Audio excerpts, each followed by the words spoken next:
లలితా అష్టోత్తరములోని 7వ నామం సదా పంచదశాత్మైక్య స్వరూపాయ నమో నమః. ఈ నామంలో లలితా అమ్మవారి యొక్క స్వరూపములో ఉన్నటువంటి మౌలిక ప్రధానమైనటువంటి తత్వం ఏమిటో వివరిస్తున్నారండి. ఇది ఒక అత్యంత దివ్యమైనటువంటి నామం. పంచదశి మహామంత్రం శ్రీ విద్యలో లలితా అమ్మవారి యొక్క స్వరూపముగా చెప్పబడింది. ఒక మంత్రం ఉచ్చరించినప్పుడు దాని నుండి వెలువడే తేజస్సు, చైతన్యము, శక్తి ఆ దేవత. లలితాదేవి అంటే పంచదశ విద్య. ఆ పంచదశి మంత్రములో ఉండే చైతన్యమే అమ్మవారి స్వరూపము. మనం ఇన్నాళ్ళు ధ్యానించినటువంటి లసన్ మరకత స్వచ్ఛ విగ్రహము, మహాతీస్య సౌందర్య లావణ్య విగ్రహము, శశాంక శేఖర ప్రాణవల్లభ, ఇవన్నీ కూడా మంత్రమయ రూపాలే.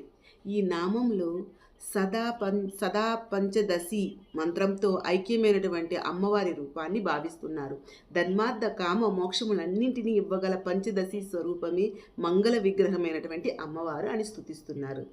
రాబోయే 8 నుండి 30 నామాలు కూడా మనకి అమ్మవారి శిరస్సు నుంచి పాదాల వరకు కూడా వర్ణన ఉంటుందండి. ఒక్కొక్క అవయవంలో ఒక్కొక్క మంత్ర రూప శక్తి దాగి ఉందండి.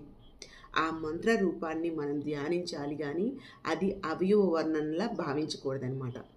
భావనాత్మకంగా రాబోయే నామాల్ని తెలుసుకుందామండి. శ్రీ మాత్రే నమః. ప్లీజ్ అండి లైక్ చేయండి.